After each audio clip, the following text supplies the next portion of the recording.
할렐루야. 우리 다 같이 일어나셔서 하나님을 더 높여 찬양하시겠습니다.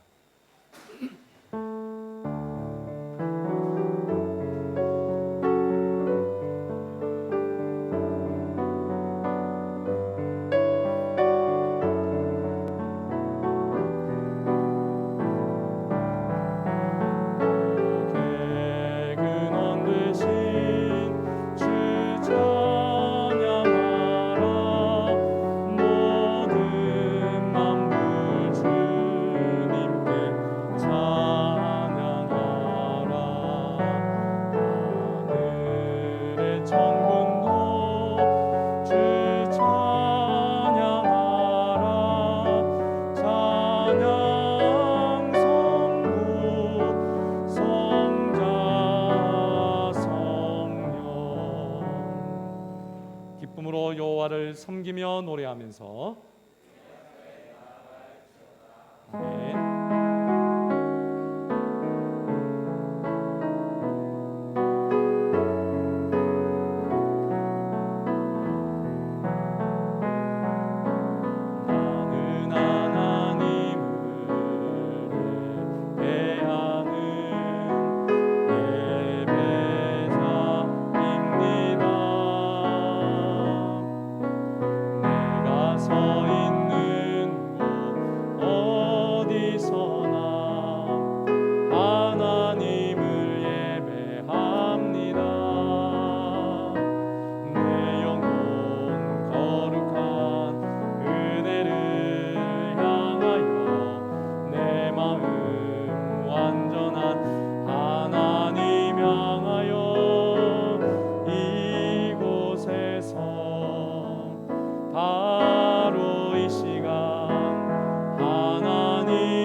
전능하사 천지를 만드신 하나님 아버지를 내가 믿사오며 그 외아들 우리 주 예수 그리스도를 믿사오니 이는 성령으로 잉태하사 동정녀 마리아에게 나시고 본디오 빌라도에게 고난을 받으사 십자가에 못 박혀 죽으시고 장사한 지 사흘 만에 죽은 자 가운데서 다시 살아나시며 하늘에 오르사 전능하신 하나님 우편에 앉아 계시다가 저리로서 산자와 죽은 자를 심판하러 오시리라.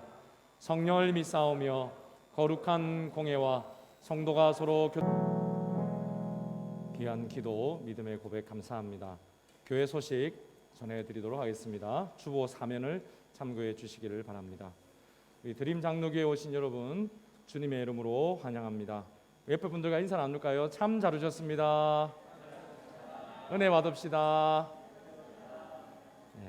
코비드19로 말미암아 교회가 지켜야 할 안전수칙, 위생수칙으로 여러분 마스크를 꼭 껴주시기를 바랍니다.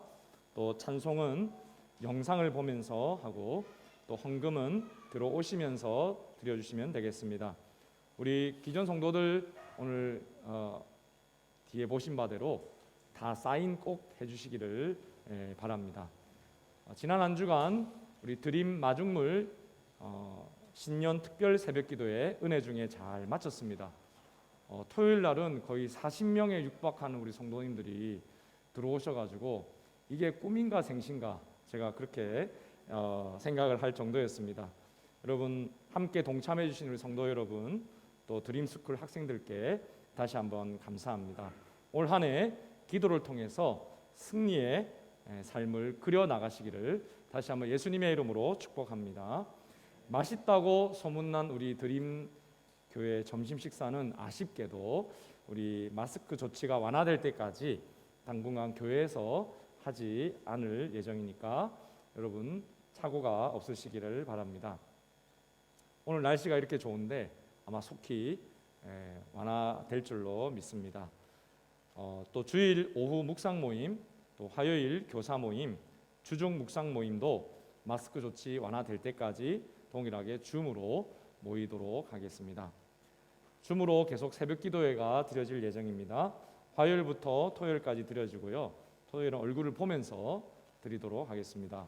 이번 주에도 얼굴을 이렇게 보여주시니까 참 신이 나고 좋던데 여러분 피곤하셨죠? 얼굴 보여주시려고 1시간 전에 일어나셔서 단장을 하셔야 된다고 다들 말씀을 하셔가지고 무척 피곤하다 뭐 이런 말을 들었습니다. 예, 세수 꼭 안 하셔도 뭐 대강 이렇게 물 맞춰도 괜찮습니다. 날짜가 좀 틀리게 나왔는데요. 1월 14일 다음 주 묵상은 1월 14일 본문입니다. 역시 목요일 본문이고요. 여러분 열심히 묵상해 주시기를 바랍니다. 뒤쪽에 보면 박스에 여러분 큐티 책이 있습니다. 그리고 이제 새가족 처음 오셨을 때는 선물로 계속 드렸잖아요. 근데 이번 한 해부터는 여러분 새가족 반도 이제 마셨고 그 대금이 뒤에 계산이 되어 있습니다. 1년치 내실 수도 있고 2달에 한 번 내면 되죠. 한 달치로 여러분 내셔도 됩니다. 내시는 방법은 교회 구자로 이렇게 보내주시면 됩니다. 큐티 뭐 피라든지 큐티 북 이런 식으로 해서 여러분 보내주시면 되니까 여러분 꼭 기억하시고 뒤에 그 서류가 있고요. 책도 꼭 받아가시면 좋겠습니다. 나머지 광고는 우리 주보를 참고해 주시기를 바랍니다. 우리 옆에 분들 함께 우리 축복 기도하도록 하겠습니다. 우리 당신은 하나님의 언약 안에 있는 축복의 통로 함께 찬양하시도록 하겠습니다. 네.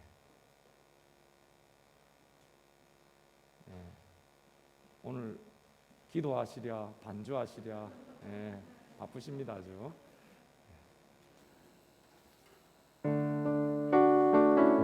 함께 손을 올리고 축복합시다. 소리 크게 내시지 않더라도 눈을 보시면서 따뜻한 눈빛으로 축복하십시다. 당신은 하나님의 언약 안에 있는 축복의 통로. 당신을 통하여서 열방이 주께 돌아오게 되리. 당신은 하나님의 언약 안에 있는 축복의 통로. 당신을 통하여서 열방이 주께 예배하게 되리. 축복합니다. 예수님의 이름으로 축복합니다. 하나님 앞에 준비하신 예물 올려드리도록 하겠습니다.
할렐루야. 여러분 아까 박정자 권사님 오셨는데 뒤에 계시나요? 예. 아유 감사합니다. 혹시 아프신가 해서 제가 여쭤봤습니다. 함께 기도하겠습니다. 너희가 내 안에 거하고 내 말이 너희 안에 거하면 무엇이든지 원하는 대로 구하라. 그리하면 이루리라. 아멘. 하나님 아버지, 지난 한 주간도 오직 예수 그리스도 안에 살다가 오늘 다시 1월 둘째 주 주일을 맞아 예수 그리스도의 이름으로 하나님의 은혜의 보좌 앞에 나온 우리 성도들, 주여 온 우리 드림교회 성도들 주님께서 받아 주시옵소서.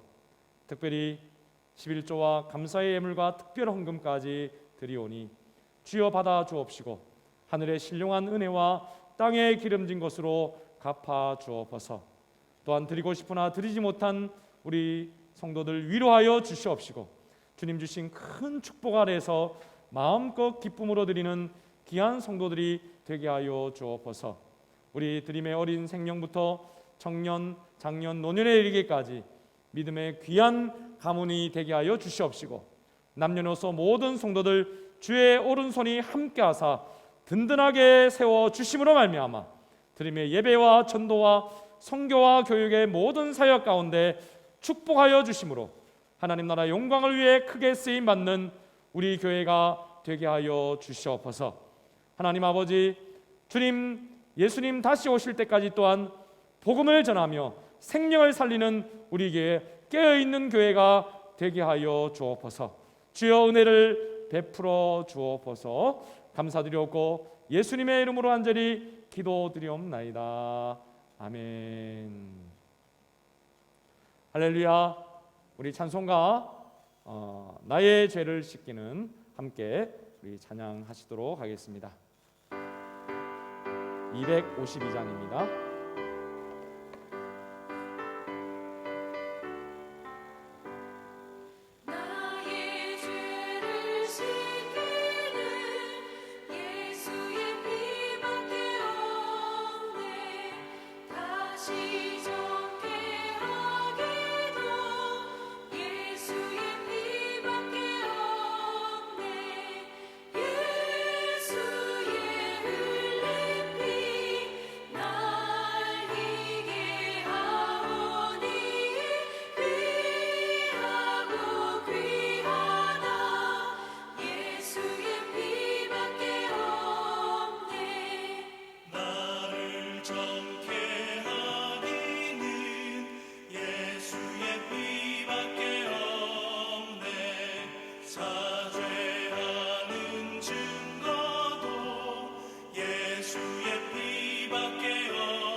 나머지 두 절은 힘차게 박수 칠까요? 평안함과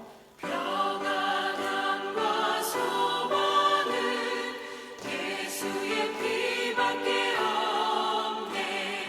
나의 의는 이것뿐 예수의 피밖에 없네.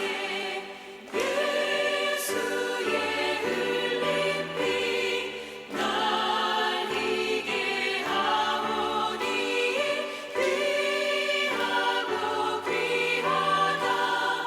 예수의 피밖에 영원토록 내 할 말 영원토록 내 할 말 예수의 피밖에 없네. 아멘. 나의 장미 제목은 예수의 피밖에 없네.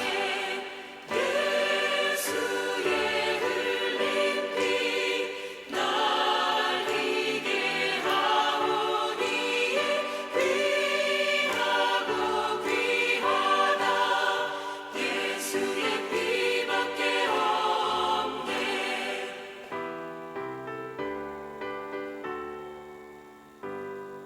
할렐루야. 하나님께 영광의 박수 올리겠습니다. 할렐루야. 우리 하나님 말씀 함께 받겠습니다. 오늘 우리에게 주시는 하나님의 말씀은 누가복음 3장 10절에서 14절까지 말씀입니다. 성경이 있으신 분들은 성경을 찾으시고 없으신 분들은 화면을 함께 보시며 합독하시도록 하겠습니다. 제가 먼저 읽습니다. 무리가 물어 이르되 그러면 우리가 무엇을 하리이까? 대답하여 이르되 옷 두 벌 있는 자는 옷 없는 자에게 나누어 줄 것이요 먹을 것이 있는 자도 그렇게 할 것이니라 하고 세리들도 세례를 받고자 하여 와서 이르되 선생이여 우리는 무엇을 하리이까 하매 이르되 부가된 것 외에는 거두지 말라 하고 다 같이 군인들도 물어 이르되 우리는 무엇을 하리이까 하매 이르되 사람에게서 강탈하지 말며 거짓으로 고발하지 말고 받는 급료를 족한 줄로 알라 하니라. 아멘. 하나님의 말씀입니다. 아멘. 할렐루야. 사랑하는 여러분, 오늘도 주 안에서 아주 날씨도 맑고 밝은 참 좋은 날입니다. 아멘이십니까? 오늘도 회개하는 인생이라는 제목으로 함께 은혜를 나눌 때에 먼저 하나님께 영광이요 또 하늘로부터 은혜와 평강이 저와 여러분에게 충만히 임하시기를 예수님의 이름으로 축원드립니다. 한국 선교 초기 윌리엄 블레어 선교사는 그가 쓴 책 속히 예수를 믿으시기 바라나이다 라는 책에서 진정한 회개의 열풍이 불었기 때문에 한국 교회의 부흥이 시작되었다라고 증언하고 있습니다. 그렇습니다, 여러분. 우리나라 선교 초창기 부흥은 한마디로 회개 부흥이었습니다. 무슨 부흥이요? 회개 부흥이었습니다. 여러분, 이 회개가 얼마나 강력한 회개였냐면 단순히 남을 미워하거나 질투한 죄만이 아니라 도적질이나 살인과 같은 죄도 그냥 서슴없이 강단에서 회개하는 그러한 사람들이 너무나도 많이 생겼기 때문에 심지어는 일본의 형사들이 범인을 잡으려고 교회로 찾아왔다라고 하는 기록이 있을 정도입니다. 1904년 3월에 서울 잣대교회, 지금의 자교교회인데요, 부흥의 기간에 있었던 일들을 기록한 내용 중에 이런 내용도 있습니다. 이번 부흥이야말로 가장 놀라운 집회였다. 죄의식이 너무나 깊어 온갖 추악한 죄들을 고백했고 훔친 재물들을 돌려주었다. 우리 교인 대부분은 처음으로 죄가 어떤 것이고 죄의 사함이 어떤 것인지 알게 되었다. 이 집회의 결과로 참석했던 사람들은 새 삶을 살게 되었고 축복을 받게 되었다. 사랑하는 여러분, 그렇습니다. 회개 없이 천국에 들어갈 수 있나요? 없습니다. 그래서 여러분, 세례 요한은 회개하라 천국이 가까이 왔느니라 라고 하면서 외치며 그의 사역을 시작했고 또 예수님께서도 동일하게 회개하라 천국이 가까이 왔느니라 라는 말씀으로 그의 지상사역을 시작하셨던 것입니다. 여러분, 그러나 이 회개라는 것은 굉장히 정의하기가 어려운 그러한 단어 중에 하나입니다. 그래서 여러분, 쉽게 이야기하기가 참 어렵습니다. 참 우리가 회개를 많이 하는 것 같은데 이 회개의 정의가 어렵다는 것이죠. 왜냐하면 성경에 다양한 회개의 모습이 나오고 있어요. 정의의 모습이 나오고 있기 때문입니다. 그래서 우리는 회개의 원어적인 의미를 한번 살펴보아야 합니다. 먼저 히브리어는 회개가 슈브라고 하는 단어입니다. 그 말 속에는 길을 바꾸다, 뭐를 바꾸다? 길을 바꾸다, 되돌아오다 라는 뜻을 가지고 있습니다. 즉 사람의 마음 중심에 있는 죄에 대한 영적인 깨달음으로 말미암아 마음을 변화시키고 돌이켜서 돌아온다라는 것을 말하고 있는 거예요. 그러나 여러분, 이 원어적 뜻이 있지만 시편에는 회개를 통회하는 것이라고 이야기합니다. 통회라고 하는 것은 그 죄악 때문에 가슴이 찢어질 정도로 아파한다라는 것입니다. 예레미야서에서는 죄를 자복하는 것이라고 이야기합니다. 다시 말해서 자기의 죄를 공개적으로 고백하는 것을 이야기하는 것이죠. 토해내듯이 말이죠. 또 에스겔서에서는 죄를 떠나는 것이라고 이야기하고, 호세아서에서는 오늘 우리가 찬양했던 대로 여호와께로 돌아가는 것이라고 이야기합니다. 여호와께 어떻게 하자? 돌아가자. 할렐루야. 여러분, 스바냐에서는 여호와를 또 찾는 것이라고 이야기하고 있습니다. 여러분, 노래를 하니까 어제 우리 한원서 성도님 댁에 신방을 갔었는데, 제가 2000년도에 극동방송 경연대회에서 장려상을 우리 친구하고 같이 수상을 했었거든요. 근데 우리 황정혜 성도님 언니가 저하고 똑같은 대회에 나와가지고 금상을 받으신 팀이었어요. 너무 놀라웠습니다. 그래서 어제 밤에 난리가 났습니다. 언니한테 카톡 보내고 응답 받고 난리가 났습니다. 이렇게 만날 수도 있구나 라는 생각이 들었습니다. 언니에게 답장이 오셨는데, 두 분 중에 누구냐? 이게 답장이었어요. 예. 여러분, 이 옆으로 곁길로 빠져가지고 죄송합니다. 신약 성서에서 여러분, 회개라는 단어가 또 정의가 되는데, 발음은 메타노이아, 여러분 한번 들어보셨을 거예요. 메타노이아라고 하는 단어인데요, 구약하고 발음은 다르지만 히브리어와 똑같은 의미를 가지고 있어요.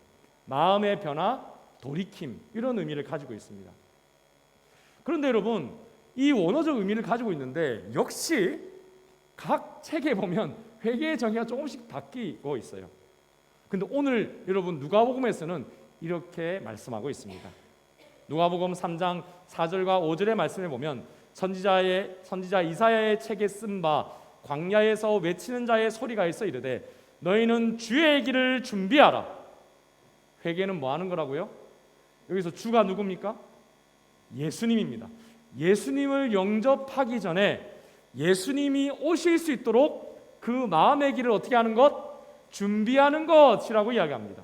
그리고 그가 오실 길, 예수님이 오실 길을 어떻게 하라?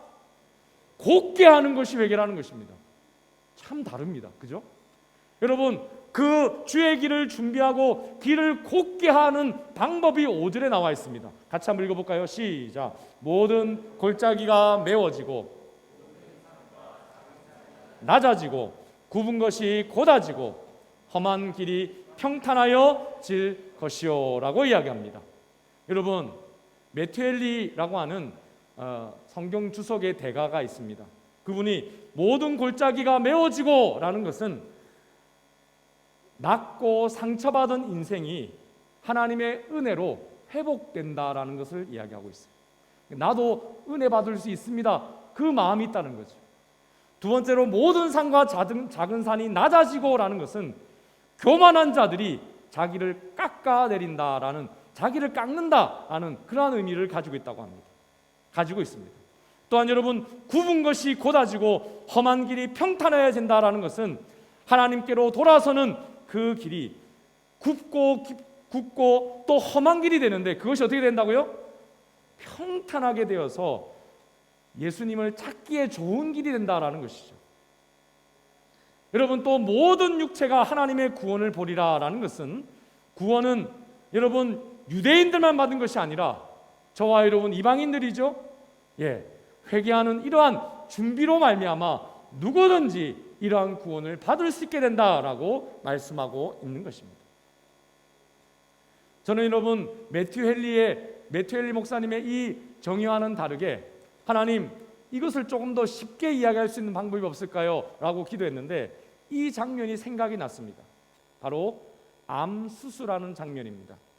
여러분, 암 환자가 수술을 하기 위해서는 암 덩어리가 어떻게 돼야 됩니까? 겉으로 드러나야 하는 것입니다. 그렇죠? 여러분 동의하십니까? 여러분, 그런데 암 덩어리는 깊이 묻어져 있습니다. 여러분, 그 암 덩어리를 꺼내려면 먼저 그 암 덩어리를 덮고 있는 높은 산과 같은 기름 덩어리를 다 걷어내야 됩니다. 여러분 이해되십니까? 그리고 여러분 그 암 덩어리에서 꽉꽉 눌려가지고 있었던 그 밑에 있는 조직들은 어떻게 됩니까? 회복을 시켜야 하는 것입니다.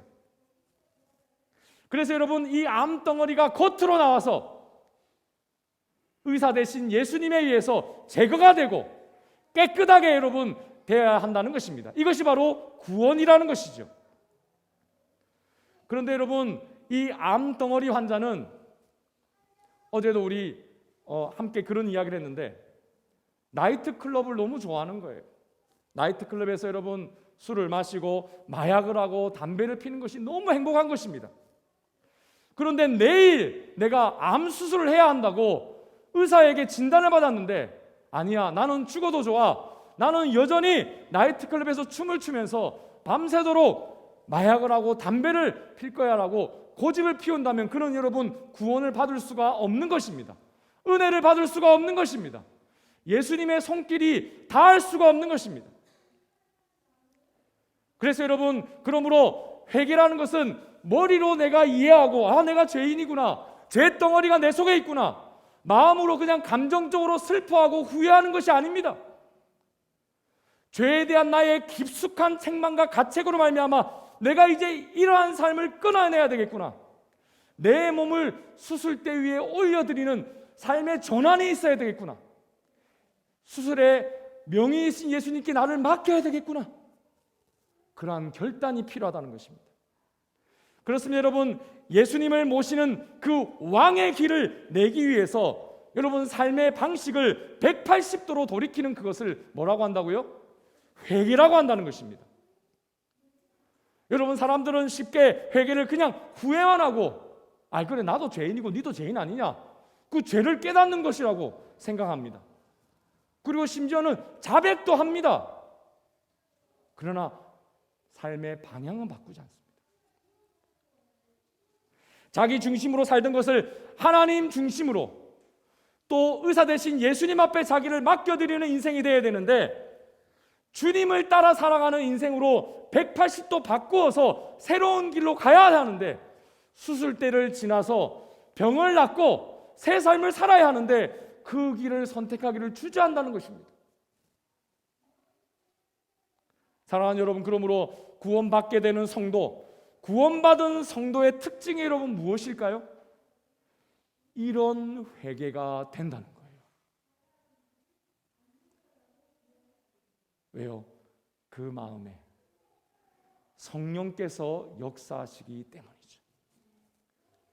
죄인인 줄 몰랐더라도 죄를 깨닫게 됩니다. 그리고 여러분 그 죄가 얼마나 나를 괴롭게 하는 암덩어리인지를 여러분 소스라치듯 놀라면서 죄를 지으면 이제 나를 괴롭게 되는 그것을 느낍니다. 아무렇지도 않았는데 이제 그것이 나의 죽음으로 와닿습니다. 그래서 회개하게 되는 거예요. 삶의 방향을 바꾸는 것이죠. 성령의 역사입니다. 아멘이십니까? 그러므로 여러분 이 회개가 얼마나 귀하고 복된 일인지 몰라요. 그렇습니다. 여러분 회개는 구원을 받기 위해서 반드시 필요하고 또한 구원을 받은 뒤에도 계속되어야 합니다. 여러분은 그러므로 건강한 회개로 구원을 받으시는 축복을 누리시기를 바랍니다. 또한 구원받은 이후에도 이러한 건강한 회개의 삶을 살아가시기를 축복합니다. 여러분 이런 회개의 인생이 되시기를 바랍니다. 여러분 옆에 분들에게 축복할까요? 이런 회개의 인생이 되시기를 축복합니다. 할렐루야. 여러분 오늘 이 암덩어리, 죄덩어리 여러분 다루는 오늘 이 시간이 되시기를 바랍니다. 여러분 그렇습니다. 그러므로 회개는 첫 번째로 구원을 받기 위한 회개가 있습니다. 여러분 죄를 짓고 피해 다니는 사람들에게는 인터넷이 굉장히 현재 두려운 존재가 되었습니다. 인터넷의 범인으로 수배가 되면 삽시간에 그 사실이 전 세계 인터넷 사용자들에게 전파가 되는 시대가 되었기 때문이죠. 여러분 제 이름도요 네이버에 임충경 딱 치면 제 모든 삶이 다 나옵니다. 제가 깜짝 놀랍니다. 제 논문까지도 그냥 낱낱이 나옵니다. 두려운 세상이죠. 여러분, 그런데 죄인이 그 범죄가 인터넷에 수배가 되면 얼마나 두렵겠습니까? 얼마 전에 여러분, 한국의 중견 건설업체 사장이 130억 원대의 거액의 부도를 내고 해외로 도피 인터넷 수배를 받다가 자수한 일이 있었다고 합니다. 먼저 검찰은 인터폴과 공조해서 그를 수배해 왔는데, 채권단이 지혜롭게 인천 지역의 한 정보통신 업체를 찾아가서 무료로 인터넷 그 건설회사 사장을 공개 수배하는 홈페이지를 개설하게 되었고, 그 홈페이지로 전 세계에 수배를 내렸다고 합니다. 우리는 지금 여러분의 도움이 필요합니다라는 말로 시작되는 이 홈페이지 안내문에는 그 사장의 고의로 부도를 낸 경위와 피해자와 피해액과 해외 도피에 대해서 수사가 어렵다라는 것을 그의 사진과 함께 여러분 그 홈페이지에 떡하니 실었다는 거예요. 여러분, 이 홈페이지에 안내가 나가자마자 삽시간에 여러분 전 세계에 그 광고가 나갔고, 놀랍게도 여러분 그 사장은 더 이상 숨지 못하고 자수하게 되었다는 것입니다. 사랑하는 여러분, 인터넷에도 자신에 대한 죄의 기록이 다 공개될 때 이렇게 큰 두려움을 주는 세상이 되었는데, 성경은 저와 여러분에 대한 죄에 대한 기록도 지금 낱낱이 기록되고 있다라고 말씀하고 있습니다. 놀랍지요? 그리고 여러분, 언젠가 그 기록이 하나님 앞에 펼쳐지고 거기에 기록된 대로 하나님이 반드시 심판하시겠다라고 성경에 예언되어 있습니다. 계시록 20장 11절과 12절의 말씀을 보면 이렇게 말씀합니다. 같이 한번 읽어볼까요? 시작. 또 내가 크고 흰 보좌와 그 위에 앉으신 이를 보니 땅과 하늘이 그 앞에서 피하여 간데 없더라. 또 내가 보니 죽은 자들이 큰 자나 작은 자나 그 보좌 앞에 서 있는데 책들이 펴 있고 또 다른 책이 펴졌으니 곧 생명책이라. 죽은 자들이 자기 책들에 기록된 대로 심판을 받으니라. 할렐루야. 여러분, 이거 할렐루야 하면 안 되겠네요.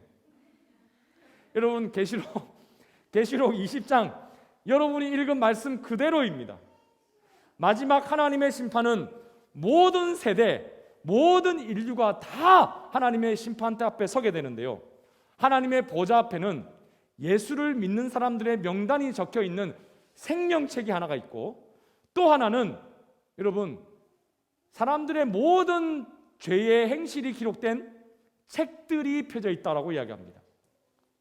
몇 가지 책이죠? 그래서 두 가지 책이에요. 놀랍게도 생명책은 한 권인데요, 행위가 기록된 책들은 너무 많으니까 책들이다라고 이야기합니다. 그런데 여러분 어떻게 됩니까? 그렇습니다. 죽은 자들이 자기 행위를 따라 책들에 기록된 대로 다 심판을 받을 것이다 라고 성경이 이렇게 말씀하고 있는 것입니다. 저는 초등학교 1학년 때 이 말씀을 접했어요. 딱 1년을 교회를 다니고 중학교 3학년 될 때까지, 그러나 한 번도 교회를 가지 않았습니다. 교회 다니는 친구도 있었고 목사님이 아버지이신 친구도 있었는데 저를 전도를 안 하는 거예요. 그래서 저는 교회도 가보지도 못하고 그냥 있었습니다. 그런데 혼자서 중3 때 저희 집 앞에 교회가 하나 있는데요, 주일날만 되면 아침 10시에 높은 음에 땡땡땡땡땡땡 하는 교회 종이 울립니다. 그런데 갑자기 눈물이 팍 하고 쏟아지는 거예요. 그냥 그야말로 팍 하고 쏟아졌어요. 그런데 여러분, 마치 수돗물을 켜놓은 여러분 호수처럼 11시 교회 학교 다시 한번 끝났다는 종이 울릴 때까지 눈물이 멈추질 않는 거예요. 계속 눈물이 나는 것입니다. 저는 그렇게 1년을 눈물을 흘렸어요. 그런데 눈물을 흘리다가 곰곰이 생각해 보니까 어렸을 적에 이 말씀이 생각이 나는 거예요. 교회를 다닐 때에 들었던 죄와 심판에 대한 두려움이 제 마음 깊숙이 암덩어리처럼 박혀 있다는 사실을 알게 되었습니다. 그것이 깨달아졌어요. 그리고 그 두려움이 교회 종을 칠 때마다 제 마음을 댕 하면서 울렸고, 그렇게도 제가 잊고 있었던 그 죄에 대한 눈물을 저도 모르게 흘리고 있었던 것입니다. 사랑하는 여러분, 이런 불신자였던 제가 여러분 어떻게 영생을 얻고 천국에 대한 확신을 얻은 줄 아십니까? 회개했기 때문입니다. 가장 큰 여러분 죄가 무엇입니까? 먼저 하나님을 믿지 않고 섬기지 않는 죄를 회개해야 되는데, 성경은 이 하나님을 믿지 않고 회개하지 않는 가장 큰 죄가 하나님이 그의 사랑으로 보내신 아들 예수 그리스도를 믿지 않는 죄다라고 말합니다. 요한복음 3장 16절 말씀입니다. 시작. 하나님이 세상을 이처럼 사랑하사 독생자를 주셨으니 이는 그를 믿는 자마다 멸망하지 않고 영생을 얻게 하려 하심이라. 여러분, 하나님이 세상을 사랑하셔서 독생자 예수님을 주셨는데, 그 예수님을 믿지 아니하고 여전히 누구를 믿고? 나를 믿고 사랑하는 그 죄가 가장 큰 죄다라고 성경이 말씀합니다. 여러분, 그래서 아까 우리가 봤었던 계시록에 있는 말씀대로 사람이 두 부류가 있다고 하는 거죠. 하나는 생명책에 이름이 기록된 사람, 하나는 생이가 기록된 사람. 여러분, 생명책에 기록되지 않은 그 이유 때문에 천국에 들어가지 못하는 거예요. 그렇습니다. 여러분, 가장 큰 죄는요, 인간이 자기 죄 때문에 심판을 받는 자기 죄 때문이 아닙니다. 더 큰 죄가 뭐냐면, 내 모든 죄를 예수님이 대신 다 갚아 주셨는데, 이미 예수님께서 십자가에 몸을 찢기시고 피를 흘리시면서 말할 수 없는 고통을 통해서 우리의 인생의 죄를 주님께서 다 대가를 치러 주셨는데, 그리고 그것이 하나님의 사랑인데 그것을 믿지 않는 죄가 가장 큰 죄라는 것입니다. 내가 네 죄를 다 갚았으니 이제 나를 믿고 죄에서 용서를 받으라고 했는데, 배반하고 여전히 그 죄악 가운데 살아간다는 것입니다. 그러한 모습을 여러분, 성경은 말세에 고통하는 사람들이 자기를 사랑하며, 누구를 사랑하며? 자기를 사랑하며, 돈을 사랑하며, 쾌락을 사랑하며, 하나님 사랑하는 것보다 자기 사랑이 더하다라고 말씀하는 그 말씀과 똑같은 것입니다. 여러분, 그렇습니다. 사람들이 왜 예수님을 믿지 않을까요? 성경은 정확하게 진단합니다. 왜 예수님 믿기 전에 회개하지 않을까요? 자기를 사랑하기 때문이라는 거예요. 돈을 더 사랑하기 때문이라는 것입니다. 쾌락을 사랑하기 때문이라는 것입니다. 그래서 하나님을 뒤로 던져버리고 말았다는 것입니다. 하나님 대신에 자기가 하나님이 되고, 돈이 나의 하나님이 되고, 쾌락이 하나님이 되었다는 것이죠. 여러분, 이렇게 여전히 쾌락을 누리면서 내가 중심이 되고 내가 주인이 된 상태에서 예수님을 입술로만 믿는다고 해서 믿어질 수 없다라는 것입니다. 반드시 돌이켜야 된다는 것입니다. 암덩어리를 드러내야 된다는 것입니다. 그래서 여러분, 마가복음 1장 15절에 이르시되 때가 찼고 하나님의 나라가 가까이 왔으니 회개하고 복음을 믿으라 라고 말씀하시는 것입니다. 한 번 더 따라 볼까요? 회개하고 복음을 믿으라. 그렇습니다. 여러분, 예수님만 믿으면 안 됩니까, 목사님? 그냥 암 놔두고 예수님 옷만 믿으면 안 되겠습니까? 안 됩니다, 여러분. 제가 너무 세게 이야기했어도 깜짝 놀라요. 안 돼요, 그거. 암이 치료가 돼야죠. 병이 나아야죠.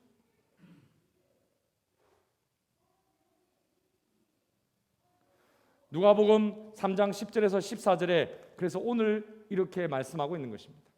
무리가 물어 이르되 그러면 우리가 무엇을 하리이까? 회개하라 그러니까요. 대답하여 이르되 옷 두 벌이 있는 자는 옷 없는 자에게 나눠줄 것이요 먹을 것이 있는 자도 그렇게 할 것이니라 하고, 세리들도 세례를 받고자 하여 와서 이르되 선생이여 우리는 무엇을 하리이까 하매 이르되 부과된 것 외에는 거두지 말라 하고, 군인들도 물어 이르되 우리는 무엇을 하리이까 이르되 사람에게서 강탈하지 말고 거짓으로 고발하지 말고 받는 급료로 족한 줄로 알라 라고 세례 요한이 회개를 촉구합니다. 사랑하는 여러분, 어떤 분들은 이 말씀을 가지고요, 예수님을 믿고 난 다음에 회개의 모습이라고 보시는 분들도 있습니다. 물론 여러분, 회개의 모습은 이런 모습이 맞습니다. 그런데 오늘 본문의 앞뒷문에 보면 이것은 예수님을 믿기 전에 하는 회개예요. 무슨 말입니까? 오늘 이 본문은요, 예수님이 아직 사역도 하시기 전에 세례 요한에 의해서 선포된 회개의 촉구였기 때문입니다. 세례 요한은 예수님을 믿고 성령을 받고 하나님의 자녀가 되는 불로 세례를 받는 역사가 일어나게 될 텐데, 그 역사를 여러분, 그 은혜를 받기 전에 이와 같은 회개의 마음과 자세가 먼저 필요하다라고 이야기하는 것입니다. 어떻게 해요? 옷 두 벌 있는 자는 어떻게 하라고요? 한 벌 나눠주고. 여러분 집에 옷이 몇 벌이십니까? 아이고 큰일 났습니다 지금. 자, 그럼 여러분 이게 그 말이 아니에요. 잘 보셔야 돼요. 세금을 거두는 세리들은 부과된 것 외에 숫자 장난을 치면서 거짓으로 거두지 말라는 거예요. 군인들은 여러분 얼마나 무서워 보입니까? 한국에서는 제가 경찰들 별로 안 무서워했습니다. 호주에 오니까 경찰들이 무섭습니다. 심지어는 119 소방관들도 무섭더라고요. 얼마나 공권력이 센지. 여러분 로마 시대의 군인들은 어마어마했습니다. 군인들은 힘을 가지고 그냥 강탈하는 거예요. 거짓으로 공권력을 가지고 막 협박을 하는 것입니다. 그리고 내가 그냥 고발해버린다 하면서 겁을 주고 그렇게 하는 악한 일을 했다는 것입니다. 그거를 돌이키라는 거예요. 여러분 왜 이들은 이렇게 했을까요? 바로 자기를 사랑했기 때문입니다. 돈을 사랑했기 때문입니다. 그리고 그 돈을 가지고 자기의 쾌락을 위해 쓰기 원했기 때문입니다. 그리고 여러분 하나님의 공의와 하나님의 법은 다 뒤로 던져버립니다. 필요 없다는 거예요. 하나님 대신에 누가 하나님이 되고 내가 하나님이 되고 돈이 하나님이 되고 쾌락이 하나님이 된 인생을 살았다는 것이죠. 여러분 이러한 상황 속에서는 결코 예수 그리스도를 영접할 수도 없고, 영접했다 하더라도 여러분 금방 과거의 삶으로 돌아가는 것입니다. 하늘나라로 들어갈 수가 없는 거예요. 여러분 하늘나라는 죽어서 가는 것입니까? 아니에요. 예수님 믿으면 그 시간부터 시작되는 게 하늘나라인데 도무지 경험할 수가 없어요.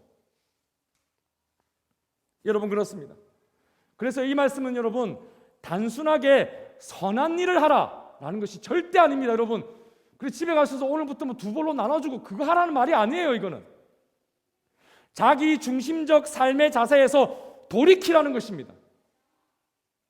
뭐 하라? 회개하라는 거예요. 세리와 군인들은 자신들이 노력해서 여러분 그 자리를 차지했습니다. 열심히 그들은 공부해야 했습니다. 시험을 통과했어요. 이들은. 그러니 나는 어느 정도 누릴 그 권리가 있다는 거죠. 아니 뭐 다른 사람들도 다 그렇게 사는데 나도 이거를 누리기 위해서 열심히 공부했다 야. 그러면서 그 목표를 가지고 했으니 자리에 떡 앉고 나니까 탐심이 생기는 것이죠. 내가 약간만 내 자리에 힘을 가지고 욕심을 내면 조금 편하게 살 수 있으리라 여러분 계산한 것입니다.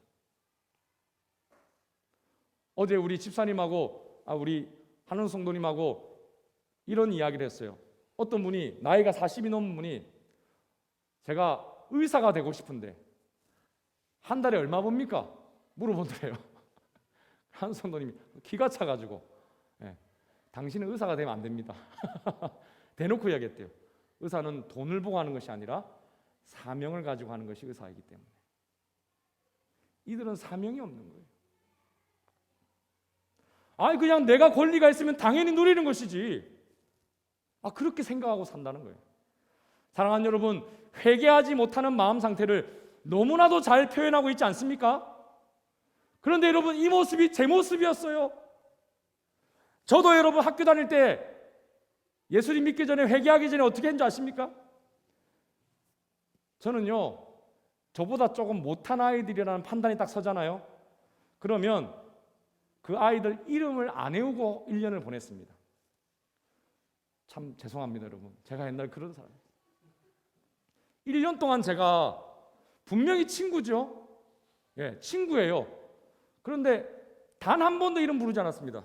야, 너 이거 해, 저거 해, 이거 치워. 제가 그랬습니다. 하나도 죄책감이 없었어요. 나는 당연한 거라고 생각했어요. 왜? 쟤는 나보다 못하니까. 조금 권력이 있었습니다. 그런데 여러분, 어느 날 그 모습이 슬퍼지는 거예요.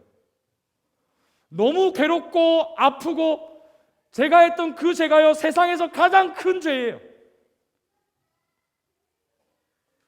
그 교만했던 것이 여러분 눈물로 쏟아지는데요, 정말로 퍽 하면서 쏟아지는데요, 멈추질 않습니다. 사랑하는 여러분, 구원받기 위해서 바로 이렇게 이것을 느끼는 회개의 때를 지나가야 하는 것입니다. 여러분, 성경은 그냥 복음만 믿으라, 이런 복음이 없어요. 성경은 회개하라, 그리고 복음을 받으라, 이렇게 하죠. 항상 생각을 바꾸고 삶의 방식을 바꾸라는 것입니다. 여러분, 삶을 바꿔서 180도로 돌이키라는 것입니다. 예수님께서 복음의 은총을 베풀어 놓았을 이때에, 그래서 우리는 회개하고 예수님을 영접해야 하는 것입니다. 아멘이십니까? 예수님을 안 믿는 사람이 여러분, 그래서 제일 먼저 해야 할 회개는 내가 하나님의 아들 예수님을 믿지 아니하고 내 중심적으로 산 죄를 회개하는 바로 그것입니다. 그리고 난 다음에, 그 다음에 하나님의 계명을 어긴 그 죄들을 하나씩 하나씩 해결해 가는 것이죠. 여러분은 그렇게 구원 받으셨습니까? 아멘이십니까?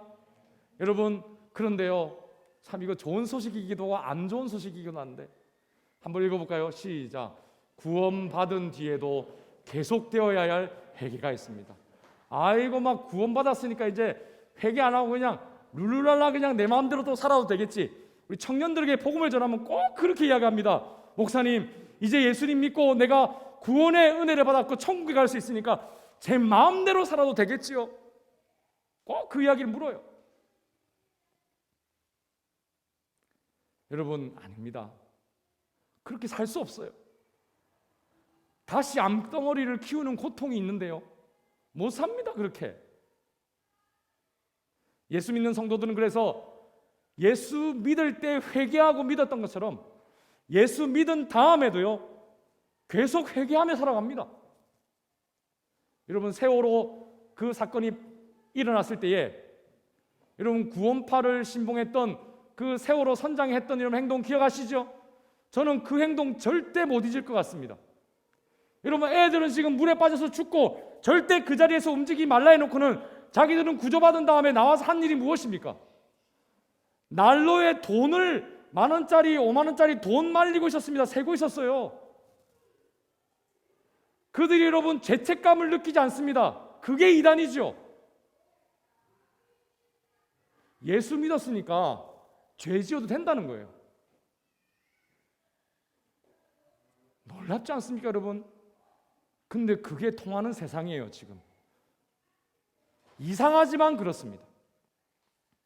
사랑하는 여러분, 우리는 끊임없이 회개해야 합니다. 왜냐하면 여러분, 우리는 죄로 오염된 세상 가운데 계속해서 그 오염된 때가 묻기 때문이지요. 여러분, 아담과 하와는요, 파라다이스와 같은 죄가 없는 곳에 살았습니다. 그런데도 불구하고 사단의 유혹으로 죄를 지었습니다. 그렇죠? 하물며 우리는요, 한 발짝만 벗어나면 죄가 그냥 흘러넘칩니다. 저는 여러분, 아기가 태어나면 너무나도 고귀하고 아름다운 우리 아기이기 때문에 죄를 짓지 않고 너무 행복하게 그냥 그렇게 살 줄 알았습니다.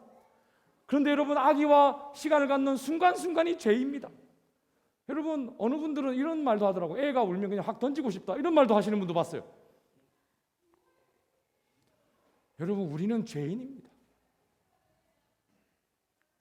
죄의 공해로 꽉 차 있는 이 시대의 세계에 살고 있는 거죠. 그래서 여러분 예수님을 믿고 구원받아서 하나님의 자녀가 된 사람이라도 항상 죄에 물들 수 있고 죄에 빠지고 죄로 말미암아 상처를 입을 때가 있다는 사실을 우리는 기억해야 하는 것입니다. 그러므로 여러분 모든 사람은 이 세상에서 예수를 믿어도 죄를 짓게 되고 여전히 죄를 해결하며 살아야 한다는 것입니다. 요한복음 1장 10절에 이렇게 그래서 말씀합니다. 같이 크게 읽어볼까요? 시작. 만일 우리가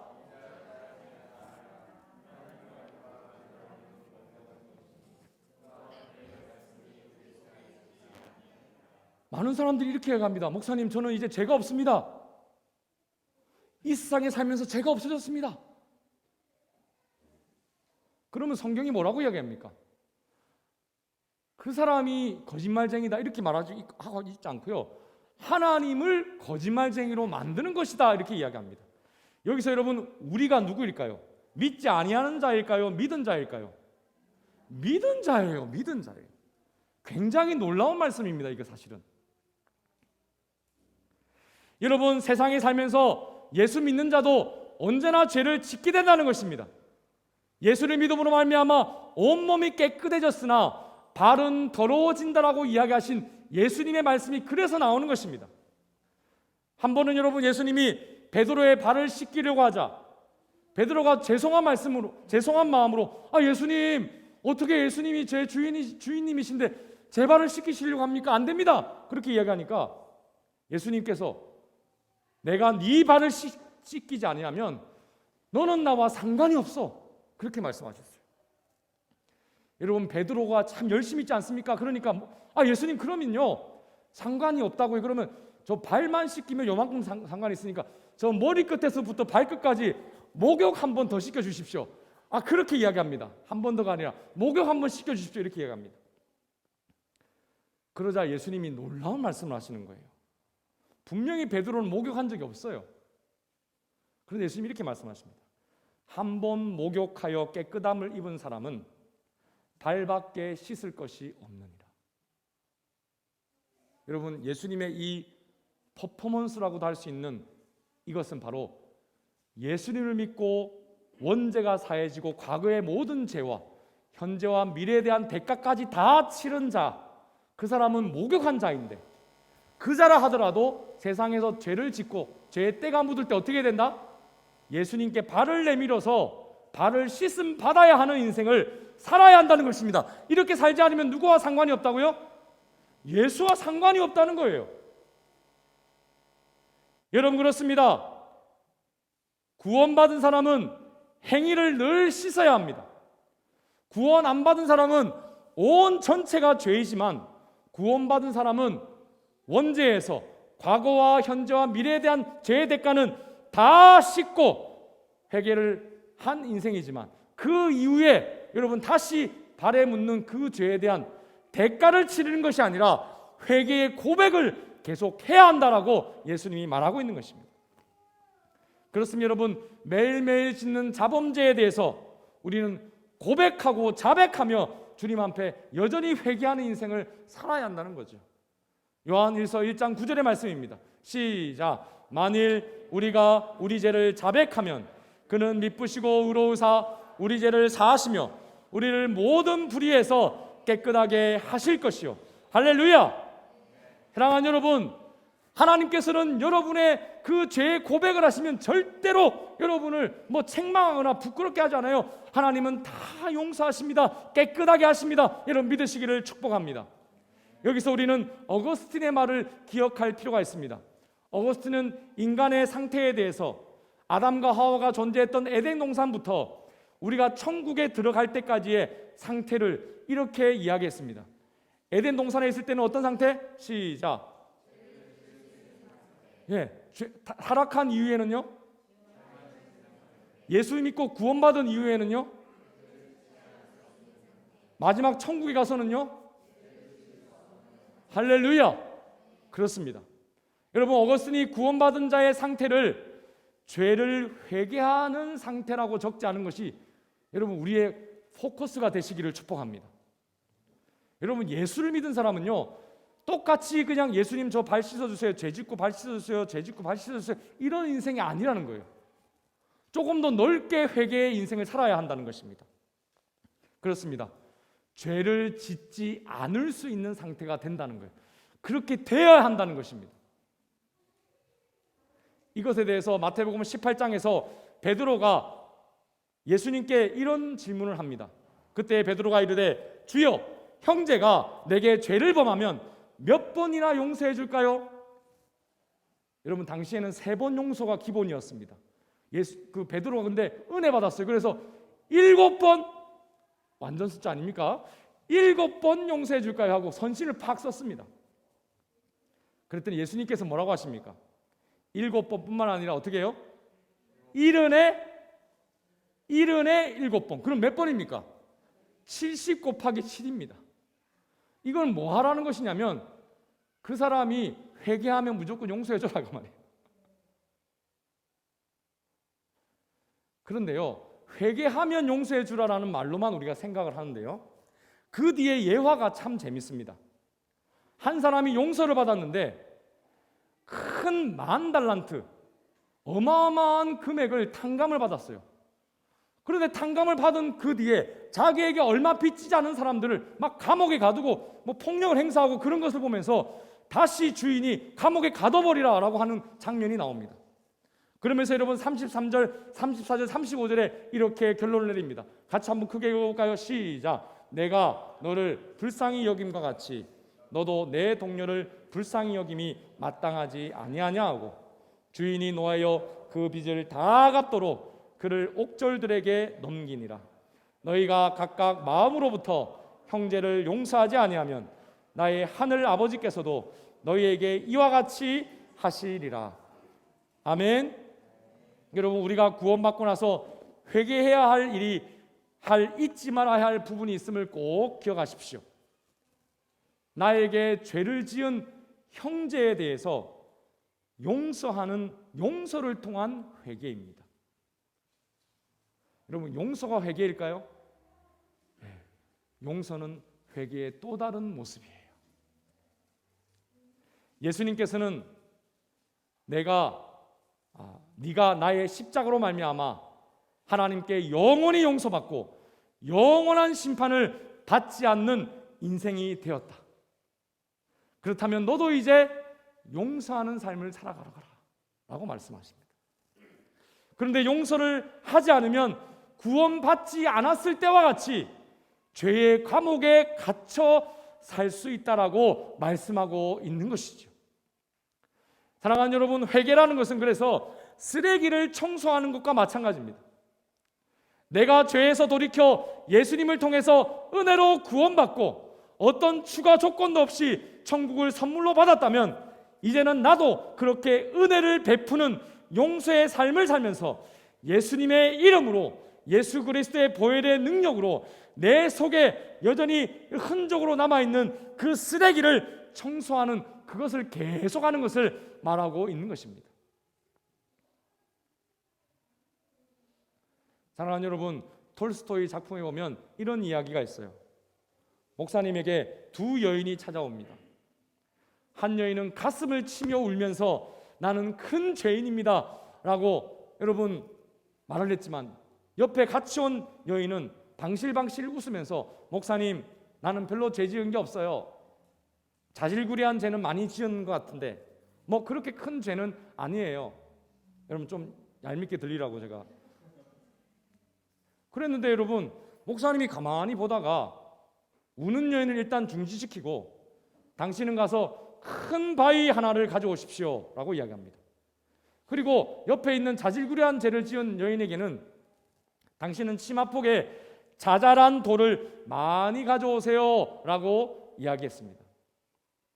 얼마 있지 않아서 울던 여인이 낑낑거리면서 여러분 큰 바위돌을 가지고 왔고, 그리고 나머지 한 여인들도 자갈을 여러분 치마폭에 담아서 잔뜩 담아서 가지고 왔습니다.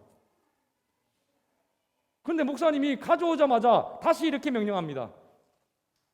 이제 미안하지만 가지고 온 돌을요 제자리에 그대로 갖다 놓으십시오. 그래서 여러분 큰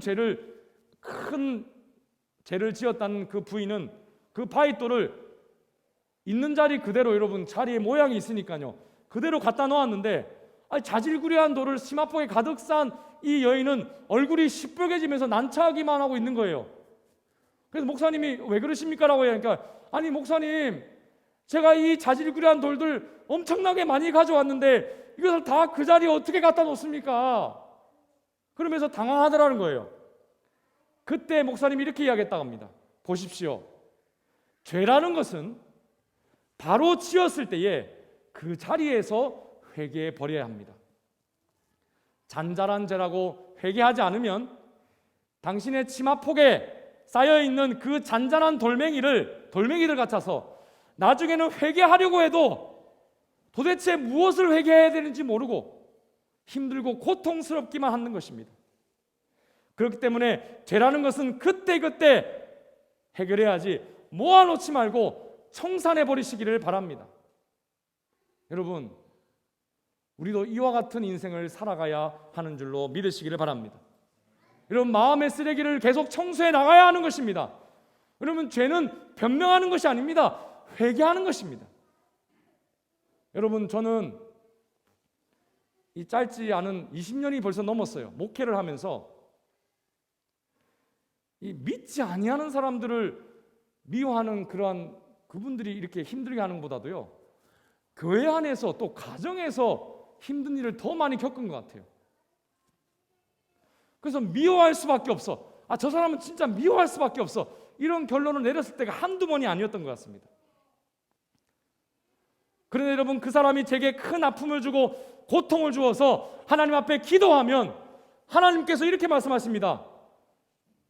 저의 과거의 죄악으로 고통받았던 자들을 생각나게 하시는 거예요. 그리고 다시 회개하게 합니다. 그때 여러분 저는 이렇게 고백하지 할 수밖에 없었습니다. 주님, 제가 기억하지 못하는 이 죄들까지도 제가 이미 다 용서를 받았군요. 감사합니다. 저 사람이 저를 이렇게 핍박하지 않았다면 제가 결코 저의 이 죄를 깨닫지 못하고 그대로 살았을 것 같습니다. 주님 저를 용서해 주시고 자녀로 삼아 주시고 깨닫게 하시니 감사합니다. 그러니 저도 저를 괴롭게 하는 저 사람을 용서하겠습니다. 할렐루야. 여러분 우리가 용서하는 것은 하나님께서 여러분을 용서하지 않았기 때문에 하는 것이 절대 아닙니다. 저도 여러분 이 말씀을 처음에 그렇게 이야기했습니다. 이거 하나님이 그러면 그렇지 구원을 선물로 주신다더니 용서 안 하면 다시 감옥에 가두고 이거 내가 다 그럴 줄 알았다 그렇게 생각했습니다. 그런데 그게 아니에요. 오히려 나의 모든 죄를 용서하신 하나님의 은혜를 기억하며 감사하게 하는 것입니다. 정말로 너는 내가 너를 용서하는지를 믿느냐? 그 증거를 너가 보여줄 수 있는 힘이 너에게 있다. 그걸 깨닫게 하는 것입니다. 그래서 여러분 용서를 통해서 또한 저의 축복을 통해서 그 사람도 진정으로 하나님의 사랑을 깨달아서 변화되는 역사가 일어나게 되는 것입니다. 여러분 사람들은 자기가 지은 죄를 지적하면 타당화하죠. 대다수의 사람들은 또 이렇게 이야기합니다. 하나님 아버지, 내가 지은 죄를 이렇게 지은 것은 저 장로님 때문 아닙니까? 나는 저 구역장 때문에 죄를 지었습니다. 나는 저 이웃의 저 집사님 때문에 죄를 지었습니다. 저는 나쁜 사람이 아닙니다. 저는 죄가 없습니다. 이렇게 이야기하기가 쉽다는 것이죠. 여러분 제가 바로 그러한 사람이었습니다. 여러분 그런데 예수님께서도 이와 같은 말씀을 하시죠. 두 사람이 죄를 회개하러 왔는데 한 사람은 바리새인이고 또 한 사람은 세리인데 세리는 여러분 하나님 앞에 가지도 못하고 저 뒤편에서 여러분 가슴을 치면서 저는 죄인입니다 하면서 울고 기도하고 있었어요. 그런데 여러분 바리새인은 어떻게 기도했다고 합니까? 하나님 아버지, 나는 저 세리와 같이 죄를 짓지 아니합니다. 나는 일주일에 2번 금식하고 11조를 다 내고 나는 깨끗하고 의로운 생활을 살고 있습니다. 나는 이런 사람입니다. 라고 기도하고 있는 거예요. 예수님께서 물으십니다. 누가 더 의롭다 함을 얻은 사람이죠? 가슴을 치고 회개한 저 사람이, 아니면 저 자기를 자랑하는 저 세리냐? 물으시는 것입니다. 사랑하는 여러분, 죄를 회개한다는 것은 우리는 죽을 때까지 나를 타당화하는 것을 내려놓는 것입니다. 아멘이십니까? 나의 죄를 여러분 적나라하게 드러내놓고 고백하며 자백하는 것이 회개인 거예요. 언제까지요? 죽을 때까지 하는 것입니다. 여러분, 죄를 들춰낼 때 여러분 그것이 좋은 사람이 누가 있습니까? 괴롭고 자존심 상하고 슬픕니다. 그런데 여러분, 그렇게 해야 죄가 여러분 겉으로 드러나고 그 암덩어리가 다 터져나가고 수술이 되고 정결하게 되는 것입니다. 언제요? 구원받기 전에 그 일을 해야 됩니다. 그리고 구원받은 이후에도 계속해서 그 암덩어리가 속에서 자라나지 않도록 발을 계속 씻어야 되는 것입니다. 언제까지? 주님 오실 때까지입니다. 아멘이십니까? 사도 바울은 그래서 이렇게 고백합니다. 같이 한번 더 읽어볼까요? 시작. 미쁘다 모든 사람이 받을 만한 이 말이요, 그리스도 예수께서 죄인을 구원하시려고 세상에 임하셨다 하였도다. 죄인 중에 내가 괴순이라. 사랑하는 여러분, 이 고백이 저와 여러분의 행복한 고백이 되시기를 축복합니다. 여러분, 우리는 그래서 매일 하나님 앞에, 말씀 앞에 서서 매일같이 나의 죄가 드러나는 것을 기뻐하면서 나의 죄를 고백하고, 또한 그 죄의 고백이 주님, 나의 죄를 주님 아직 용서하지 않으셨군요 라는 두려움의 고백이 아니라 주님께서 이 죄를 위해서 나를 위해 돌아가셨고 용서해 주셨군요 라고 하는 감사의 고백, 하나님의 사랑을 확인하는 고백이 되시기를 축복합니다. 여러분, 이것을 바로 구원의 확신이라고 하는 것이죠. 이렇게 여러분, 우리는 더 아름답게, 더 거룩하고 정결한 인생을 살아가게 되는 것입니다. 그래서 여러분, 죄를 회개한다는 것은 예수를 믿기 전에 하는 것이고, 그리고 언제요? 예수를 믿고 나서 하는 것입니다. 그래서 여러분, 이러한 회개의 인생, 건강한 회개의 인생으로 살아가는 그 사람이 하늘나라에서 칭찬과 영광과 또한 이곳에서부터 축복의 삶을 걸어가는 것입니다. 여러분, 그러므로 오늘입니다. 언제요? 오늘입니다. 오늘부터 여러분 예수님 앞에 나의 모든 것을 내려놓으시기를 축복합니다. 여러분, 삶의 방향을 돌이키시기를 축복합니다. 주의 말씀 앞에 회개하고 십자가를 지는 낮은 인생이 되십시오. 그러한 큰 믿음으로 말미암아 여러분, 원수일지라도 좋은 덕담으로 축복하시고 하늘에서 하나님께서 저들에게 차 역사하시도록 문을 활짝 열어져 주시기를 바랍니다. 여러분, 내가 용서받았던 그 아름다운 그 노래를 여러분의 입술로 고백하시는 것이죠. 그게 하늘과 땅의 복의 통로입니다. 축복은 바로 여러분의 것이고 회개와 용서와 기적의 역사는 하나님의 것입니다. 기도하겠습니다. 우리 말씀을 기억하시면서 함께 간절히 기도합시다. 하나님 아버지, 오늘도 회개를 통해서 천국의 선물을 받을 수 있는 그 길을 곧게 하시니 감사합니다. 하나님, 또한 그 길을 곧게 한 저희들이 예수님을 믿고 다 천국 백성이 되게 하여 주시옵소서.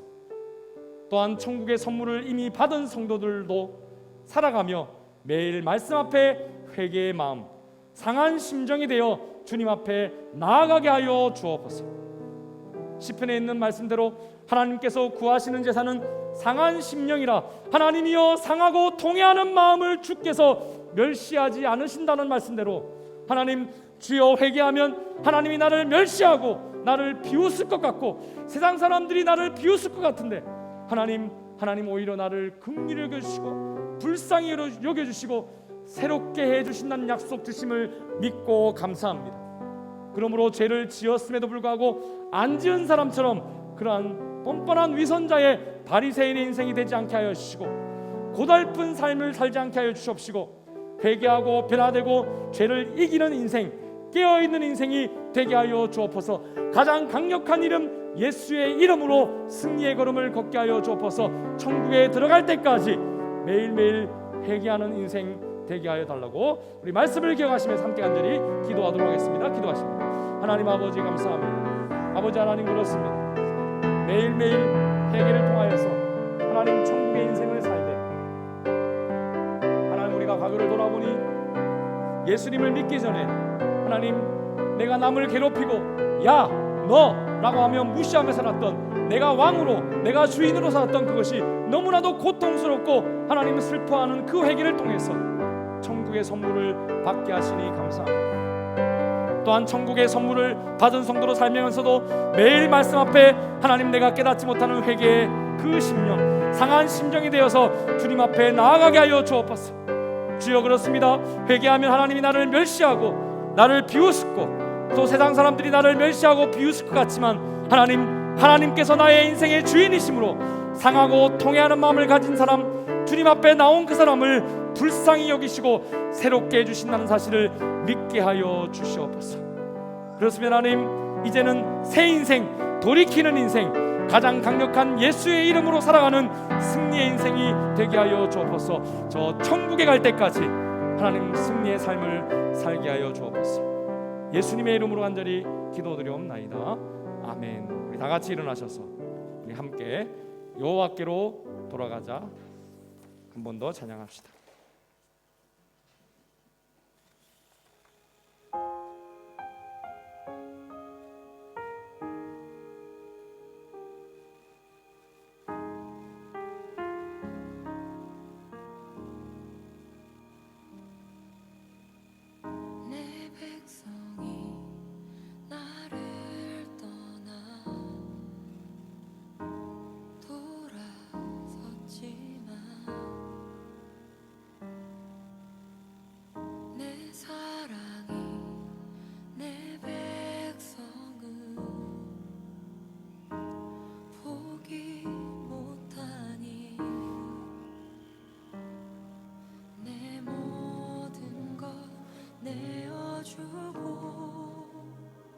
나 그들을 얻으리라. 여호와께 돌아가자. 우린 돌아서도 그는 변치 않네. 여호와께 돌아가자. 우린 넘어져도 그 사랑 영원하네.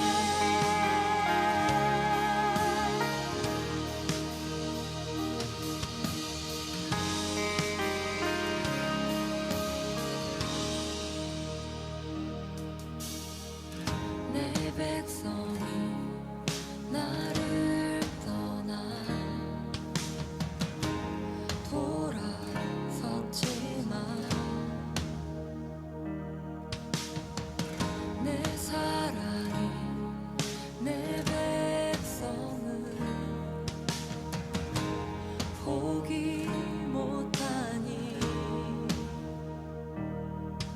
내 모든 것 내어주고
기도하겠습니다.